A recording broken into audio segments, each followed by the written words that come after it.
네, 각이 살아있는 정치평론 시사정각 시작하겠습니다. 오늘 정치권의 맥을 짚어줄 두 분을 모셨습니다. 서용주 맥 정치사회 연구소장, 국민의힘 우재준 청년 최고위원 나오셨습니다. 어서 오세요. 네, 안녕하십니까. 유시민 작가의 난타전이 계속되고 있습니다. 어제는 어떤 발언을 했는지 먼저 듣고 오겠습니다. 뉴 이재명 이런 것 있잖아요. 네. 그들이 하는 모든 행동 이런 것들이 친명들이 벌이는 난동이 아니고 대통령과 그 대통령을 우리가 잘 알지 못하는 어떤 참모들이 기획해서 시작한 거다. 뉴 이재명 세력의 수장은 이현주나 이런 사람이 아니고 이재명 대통령일 가능성이 높다. 어떤 비판도 가하지 않고 어떤 제한도 두지 않고 내버려두면 모든 어물전은 다 썩은 내를 풍기게 돼 있어요. 이거 그냥 비린내가 아니에요. 좀 이상해요. 라고 누군가는 말을 후각이 예민한 사람이 말을 해야죠. 네, 서영주 소장님, 네. 오늘도 민주당 전당대회 맥을 좀 잘 짚어주시죠.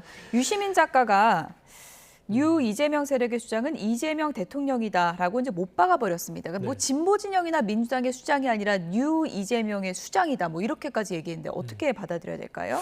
유시민 작가가 어디까지 가려고 작정을 했는지 모르겠어요. 참 걱정이 큽니다. 예. 그래도 진보 진영에서 오랫동안 나름대로 물론 논란이 있었지만 참 옳은 말도 싸가지 없게 한다라는 걸로 비난을 받기도 했었지만 그래도 진보 진영 내에서는 기준을 잡아주고 예. 어려울 때 뭔가 이 보수 진영과 대결을 벌여줬던 나름대로의 이제 그 좀 자산이다라고 평가받았던 분인데 스스로를 망가뜨리고 있는 느낌이에요. 첫 번째, 뉴 이재명의 뒷배가 이재명 대통령이다. 예. 이재명 대통령이 기획했다는 거잖아요. 수장이란 건.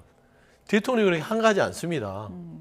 대통령이 지금 나란 일하기도 바빠 죽겠는데 잠을 못 잘 정도로 하는데 무슨 뉴 이재명을 기획을 해서 이걸 했다. 이분 지금 어디서 무슨 생각을 하시는지 모르겠고 그다음에 후각이 예민한 사람 역할을 하겠다라고 얘기하신 것 같아요. 본인이 결국에는 이제 사냥개잖아요. 후각이 예민하다는 것은 뭔가 안 좋은 냄새를 맡고 가서 그걸 찾아내는 역할을 내가 하겠다. 그래서 내가 지금 계속 말을 하는 지금 거다. 하고 있는 거다. 정당화시키는 거죠. 그런데 저는 사실 먼저 본인의 코나 옷에 오물이 묻지 않았는지 한번 살펴볼 필요가 있다. 뭐냐면 많은 사람들이 이재명 대통령에 대해서 지금 1년 2개월째가 됐는데 뭐 비린 냄새가 난다, 썩은 냄새가 난다 그런 국민들이 그렇게 많지는 않아요. 대다수 국민들이 물론 100% 만족할 수는 없을지언정 그래도 열심히 하려고 노력하는구나. 나빼드 아니면 잘하고 있다. 예. 이 정도의 평가를 하는데 왜 유독 진보 진영 내에서 후각이 예민한 유시민 작가께서 냄새를 잘못 맡으셨는지 썩은 냄새가 난다고 하는데 이건 좀 불순한 의도가 있는 것 같아요. 이 불순한 의도라는 건 정치적으로 이번 전당대회에 개입해서 예. 뭔가 대통령과 각을 정확하게 세워서 본인이 미는 후보가 본인이 미는 세력이 이번에 전당대회에서 민주진영 내에 어느 정도의 포지션을 차지하고 싶은 그런 욕심에서 이런 허황된 얘기를 한 게 아닌가. 안타까움이 좀 크다. 그런 말씀드립니다. 뭐 단순히 검찰 개혁이 지지부진한 이 문제를 넘어서서 아예 노선 전쟁을 선포한 것이다. 이런 해석들이 나오고 있거든요. 어떻게 보셨습니까? 이거는 지금은 민주당의 단순 노선 투쟁을 넘어서는 표현이 좀 나온 것 아닌가라는 우려가 사실 조금 듭니다. 모든 정당은 사실 일정 부분 노선 투쟁이 있습니다. 당내에 조금 더 전통적인 강성 지지층을 좀 더 우선시할 것인가 아니면 중도에 있는 우리 국민들을 조금 더 우선시할 것인가 이런 부분에 있어서는 어느 부분에 조금 더 비중을 둬야 하는가라는 부분은 모든 정당이 일정 부분은 그런 부분에 대한 고민이 있습니다. 아마 뉴 이재명이라고 하시는 분들은 대부분이 지난 대선 전까지는 이재명 대통령을 지지하지 않았지만 이후에 대통령 취임한 다음에는 생각보다 마음에 드는 부분이 있네라고 해서 이제는 좀 이재명 대통령 또는 민주당을 약간은 조금 더 예전보다는 좋은 모습으로 바라보는 우리 중도에 있는 국민들이라고 생각을 합니다. 그런 부분에 대해서 일정 부분은 저는 뭐 그쪽 노선이 맞다라고 이야기하는 사람들도 저는 일리가 있을 수 있는 이야기라고 생각을 해요. 근데 여기에 대해서 지금 그 유시민 작가께서는 이 사람들을 썩은 내가 나는 사람들이라는 지금 표현을 했어요. 이거는 사실은 단지 당내 투쟁을 넘어서서 우리 국민들, 우리 중도에 있는 국민들을 지금 썩은 내가 나는 하는 사람들이라고 표현한 거기 때문에 굉장히 저는 심각한 일이라고 생각을 합니다. 특히 유시민 작가 같은 경우는 평범한 정치인이 아니에요. 예. 예전에 노무현 정부에서는 장관까지도 하신 분이고 심지어 노무현 대통령조차 당시에 대연정을 주장할 만큼 중도 확장 정책을 폈던 분입니다. 그러면 충분히 아실 만한 분이 이런 표현을 했다는 거에 있어서는 많은 비판을 받아야 하는 사건이라고 생각을 합니다. 네. 썩은 내를 정화해야 한다. 유시민의 2라운드가 시작됐다. 이런 얘기가 나오고 있는데 김민석 전 총리 바로 반박했습니다. 이런 글을 올렸는데요. 헛 예언들 이번에도 필패다라는 얘기를 했습니다. 이재명 정부의 필패를 예언하는 헛 예언들은 이번에도 필패할 것이라면서 대통령의 육성과 진심을 왜곡 변조하며 평론의 선을 월경한 정치는 절제와 품격조차 놓았다라고 직격을 했습니다. 이런 표현도 썼네요. 껍데기들은 갈 것이다. 크게 보면 김지하처럼 조순처럼 또 이낙연처럼 하나의 지식인 변침일 뿐이다. 다른 모든 껍데기들도 갈 것이다. 김민석 전 총리가 말을 아끼다가 최근에 공세 수위를 높이고 있습니다. 이것은 동지의 언어가 아니다. 껍데기들은 갈 것이다. 그러니까 뭐 유시민 작가가 더 이상 동지가 아니다. 껍데기에 비유한 거예요. 경고의 어떤 메시지를 예. 준 것 같아요. 아예 뭐 갈라선 정도는 아니고 더 예. 나가면 이제 동지가 아닐 수 있다. 아예 이혼 선언은 아닙니까? 뭐 일단 전류가 될 수 있겠죠. 예, 전류. 예, 전류가 될 수 있는데 김지하, 조순, 이낙연 이 세 사람의 공통점은 민주 진영 내에 있다가 본인들의 정치적인 여러 가지 선택에 따라서 변절이라면 좀 그렇고요. 다른 정치적인 선택을 한 분들이죠.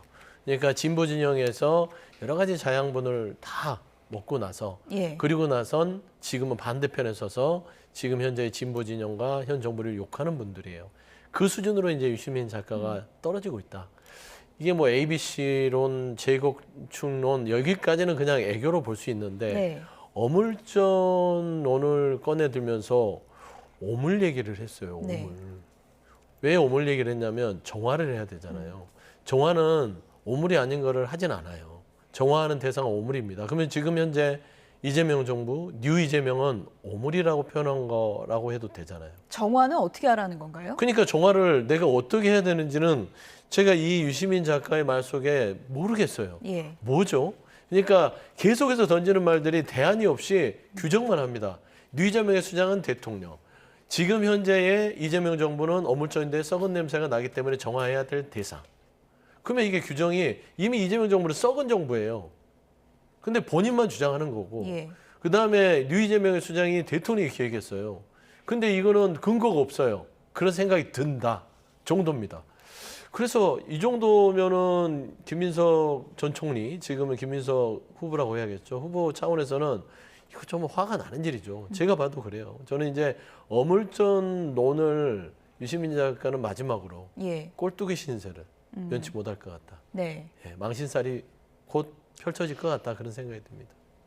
저는 유시민 작가가 하는 말이 틀린 말이 참 많다고 지금 생각을 예. 하는데 그럼에도 불구하고 좀 귀담아 들을 말도 있다고 생각합니다. 어떤 부분인가요? 그 중에서 이재명 대통령이 예. 너무나도 많이 지금 민주당 전당대회에 개입하고 있는 것 아닌가라고 하는 부분은 저는 이 부분은 우리가 일리가 있는 부분이라고 생각합니다. 지금 우리 그 국민의힘한테는 지금 전에 윤석열 대통령이 어떻게 당에 개입을 했는지 공천에 개입을 했는지 이런 것들을 막 비판하면서 온갖 특검을 다해서 온갖 수사를 다 하고 그렇게 하고 있습니다. 그러면서 동시에 사실 이재명 대통령은 누가 봐도 공공연하게 지금 민주당 전당대회에 관여하고 있어요. 이른바 이거는 명핑 얘기하시는 건가요? 맞습니다. 예. 누가 아마 국민들께서 모두 알고 있을 겁니다. 누가 이재명 대통령이 지금 픽한 후보고 아닌지는 모두가 알고 있을 정도일 겁니다. 그러면 이런 이중잣대 그리고 정당 민주주의에 대한 이재명 대통령의 인식 이런 부분들은 분명히 일정 부분 문제가 있을 수 있고 그런 부분에 있어서 이재명 대통령도 결국 그 노선으로 가면 실패할 수 있다. 이런 부분은 귀담아 들을 수 있는 부분이라고 생각합니다. 어쨌든 김영배 의원이 오늘 언론 인터뷰에서 이런 얘기를 했더라고요. 젊은 온라인 당원들 얘기를 해보면 유시민 작가의 발언 같은 것이 좀 공감하는 분들이 적지 않는 것 같다. 그래서 전당대회 표심에 지금 영향을 주고 있는 건 사실이다라고 인정을 했거든요. 어떻게 분석하세요? 그러니까 이제 예. 이 유시민 작가의 말을 귀담아 들을 부분이 있다라는 측면에선 그런 의견이 아예 없는 건 아니에요. 하지만 중요한 것은 그런 의견들을 들었으면 유시민 작가는 대안을 제시해야 되고 나름대로 굳이 규정을 하면서 이 정권은 썩었다, 썩은 냄새가 진동할 가능성이 크다라고 얘기해서는 안 되죠.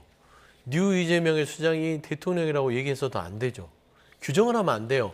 그런 의견들이 일부 젊은 층에는 있을 수 있다고 저는 충분히 본다니까요. 예. 그거를 현 정부는 귀담아서 그리고 공감하고 문제점이 있다면 그거를 해소하기 위해서 노력해야 되는 것들. 그거는 각종 정부에서 당연히 있어야 될 일입니다. 다만 지금 문제가 되는 거는 왜 유시민 작가가 이렇게 참전을 해버렸느냐. 이게 문제죠. 그러니까 표심에 어디에 문제가 있어요. 대통령의 지지율 문제가 있는 게 아니라 전당대회 표심에 문제가 있다. 이거잖아요. 예. 저는 사실 유시민 작가가 이같이 조금은 해괴한 이런 생각들을 하는 것들이 저는 잘못된 썩은 냄새가 있는 이 냉동창고, 썩은 생선들이 냉동창고에 너무 오래 있지 않았냐. 예. 저는 그거를 이제 특정 민심의 게시판이라고 하는 예. 그 딴지 게시판으로 저는 생각해요. 예. 거기는 본인들이 옳다고 생각하는 확증 편향들을 가진 사람들이 모인 장소라고 저는 개인적으로 생각해요. 그러니까 대통령이 잘못됐다고 얘기할 수 있지만 거기에는 대통령이 잘못되지 않았다고 의견을 낼 수 없는 곳이잖아요. 그런 데가 저는 썩은 냄새가 진동할 수 있는 어물처라고 생각합니다. 그래서 저는 그런 공론의 장이 마련되지 않는 곳에서 저는 유시민 작가께서 나오셔서 예. 저는 여기에서 본인이 촉법, 용역 그리고 어물전에 썩은 냄새가 난다고 하는 그 대상들과 저는 좀 토론했으면 좋겠어요.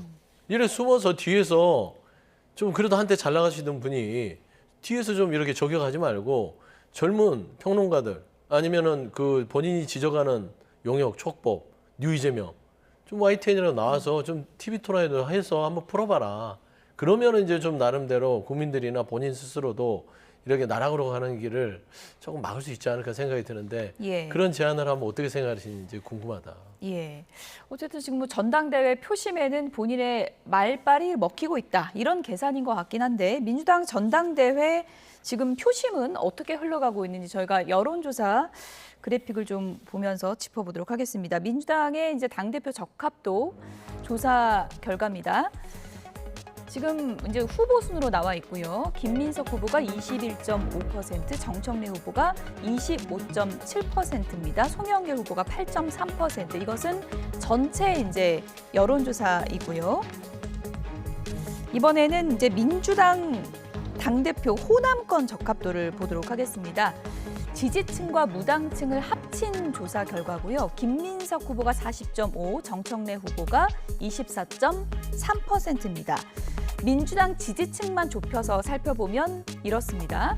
순위 변동은 없습니다. 김민석 후보가 42.1, 정청래 후보가 26.1, 송영길 후보가 16% 이렇게 나타나고 있습니다. 이건 서영조 소장님께 여쭤봐야 될 것 같은데 어쨌든 이제 판세를 보면 네. 민주당 지지층으로 좁혀봤을 때는 지금 뭐 1강 2중 이렇게 봐야 됩니까? 어떻게 봐야 됩니까?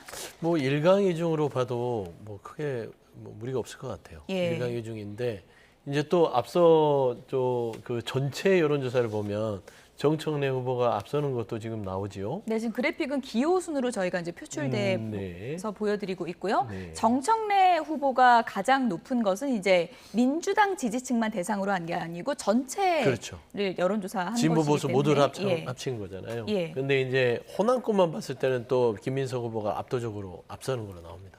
이게 뭘 얘기하느냐? 예. 정청래 후보가 국민의힘이나 보수층에서 지지하는 후보다. 이게 뭐 득이 역선택 얘기하시는 건가요? 역선택이라고 할 수 예. 있죠.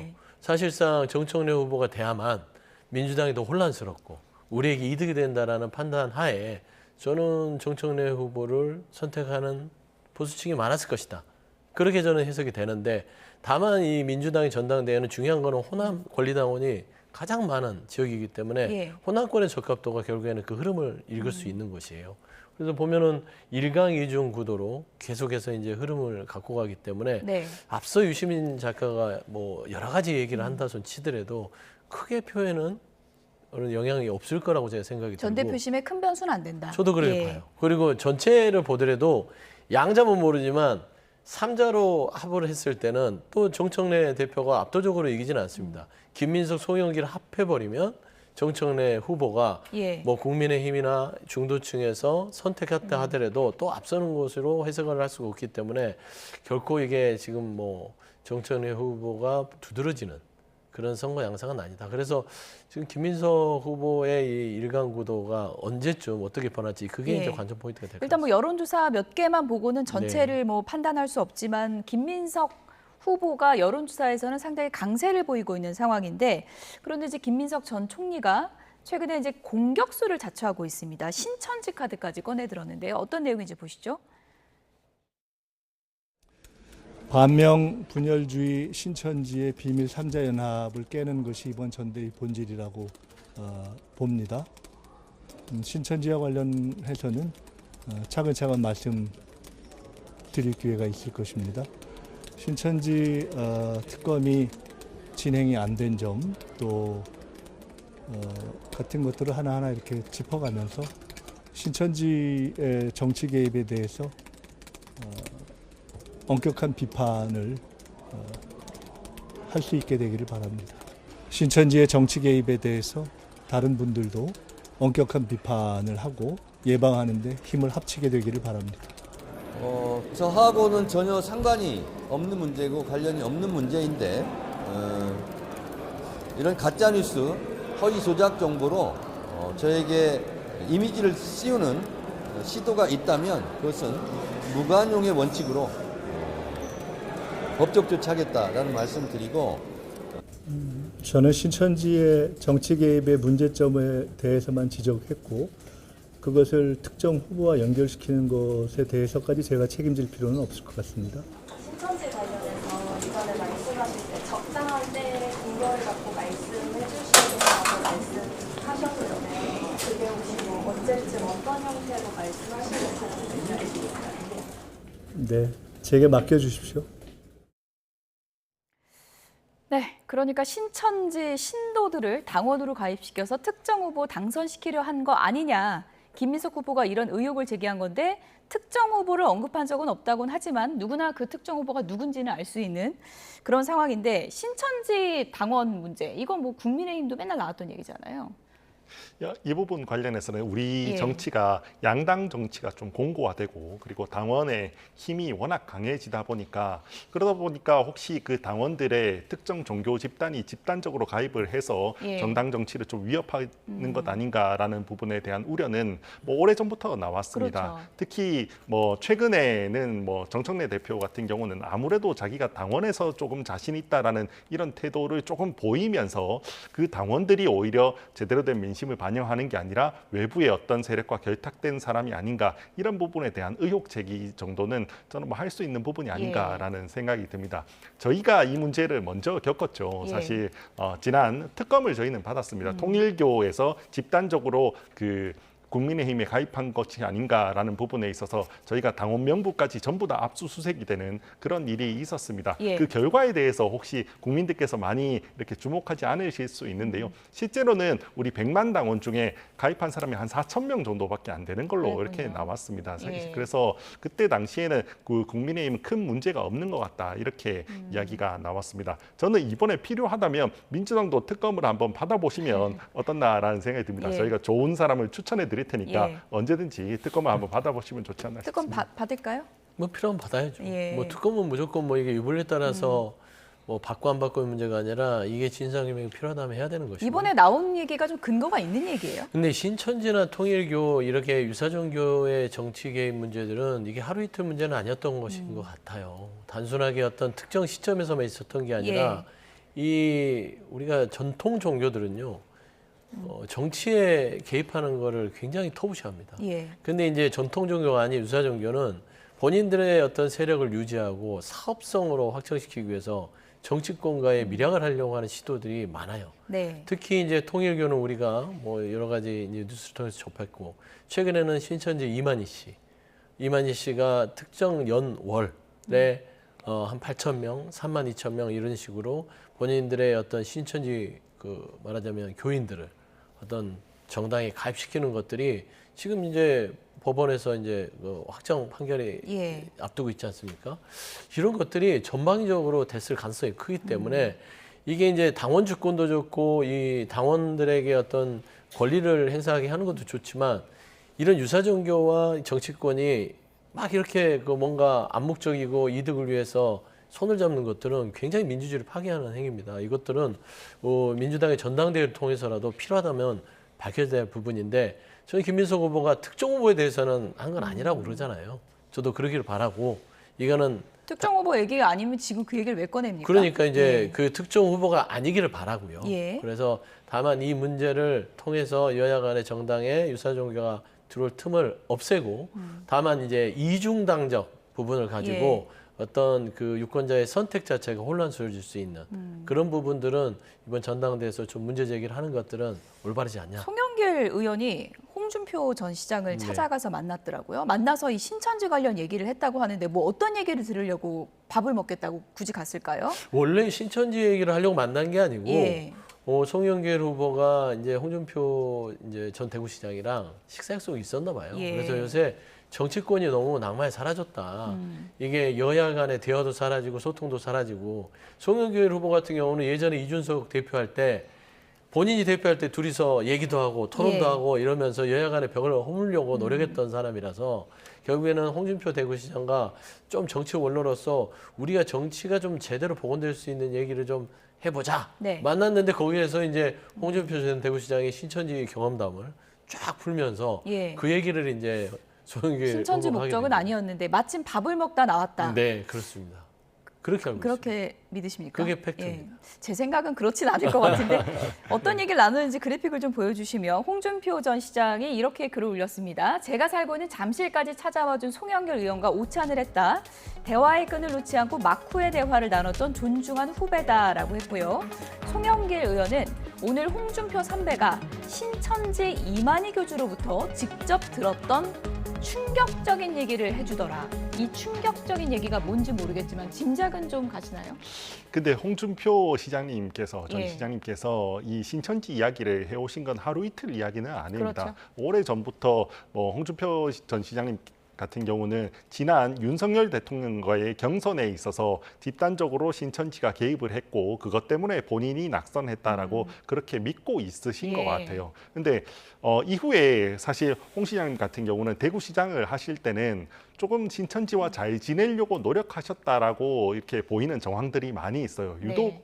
대구에서 신천지 행사가 많았고 이런 정황들이 있습니다. 그럼에도 불구하고 이후에 그 다음 대선에 있어서는 사실 본인의 경선에 있어서 그닥 뭐 어떤 지원을 받거나 하는 모습을 보여주지는 못했거든요. 그러면 사실 홍 시장께서 저렇게 말씀하시는 게 사실 예. 본인의 좀 편향된 의견 아닌가라고 보는 게 저는 적절하다고 네. 생각을 합니다. 이러다 뭐 홍준표 전 시장이 민주당 전대회까지 뛰어드는 게 아닌지 변수가 되는 게 아닌지 궁금한데 어쨌든 신천지는 오늘 입장 밝혔습니다.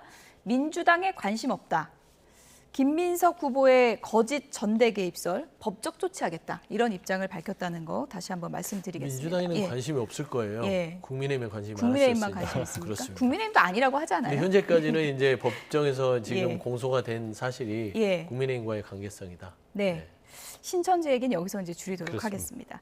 오세훈 시장 오늘 뭐 운명의 날이라고 할 수 있는데요. 관련 영상부터 보겠습니다. 여론조사 비용 대납 의혹에 연루된 오세훈 서울시장의 1심 선고가 오늘 열립니다. 정치특검이 정치적인 기소를 했는데 매우 부적절한 기소였거든요. 예. 그 거짓말쟁이 명태균의 진술 이외에는 딱 부러지는 게 없어요. 무죄는 당연히 확신하고요. 수사를 질질 끄는 겁니다, 검찰이. 그러다가 이제 정권 바뀔 때 이거를 새로운 정부의 상납용이죠. 상납용이죠. 저를 상납하는 겁니다. 서울시장 선거를 못 이겨서 참 아쉽습니다. 근데 제가 이렇게 보니까 서울시장 선거를 다시 하게 될 것 같습니다. 다시 하게 될 것 같습니다. 법이 정상적으로 작동한다면 불가피하게 오세훈 시장은 그 자리에서 내려와야 될 것으로 보입니다. 특검은 오 시장에게 징역 1년 6개월과 대납한 비용에 해당하는 추징금 3,300만 원을 구형했습니다. 이게 구조가 똑같지 않습니까? 윤석열, 김건희 부부가 정치 브로커를 통해서 홍준표 이제 후보 등과의 경선 과정에서 얻은 이익이 암묵적 합의가 있었다. 명확하게 유죄가 나와야 된다. 이재명 대통령이 다음 정권 창출의 걸림돌 중에 하나라고 보지 않겠습니까?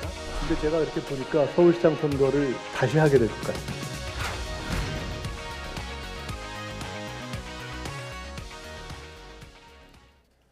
네, 서울시장 선거 다시 하게 될 것 같다. 김민석 전 총리가 확신에 찬 목소리로 얘기를 했거든요. 어떻게 보셨습니까? 그렇게 보기는 아직 좀 어렵지 않나라는 생각이 듭니다. 사실 이 혐의에 대해서 간단히 말씀을 드리면 결국 명태균이라는 사람이 여론조사를 해서 그거를 오세훈 시장에게 제공한 것, 그리고 그 대가를 다른 사람으로부터 받은 것이 정치자금 우회로 받은 것 아닌가, 이런 부분에 대한 의혹 제기인데요. 원래 여론조사라는 건 다양한 목적으로 다양한 사람들이 합니다. 그리고 그런 것들이 여러 가지로 전달되는 이런 일들은 흔한 이야기입니다. 그러면 조금 더 직접적으로 오세훈 시장님이 명태균 씨에게 어떤 조사를 요청을 했고 그걸 통해서 이득을 얻었다라는 부분이 나오지 않으면 이게 오세훈 시장님만을 위한 여론조사였다, 이런 부분들을 연결고리를 찾기는 쉽지 않을 거라고 봅니다. 특히 이 수사 같은 경우는 특검이 한 수사잖아요. 이 특검은 대부분의 주요한 증거나 그런 정황들이 있으면 거의 대부분 언론 브리핑을 다 했습니다. 그럼에도 불구하고 지금까지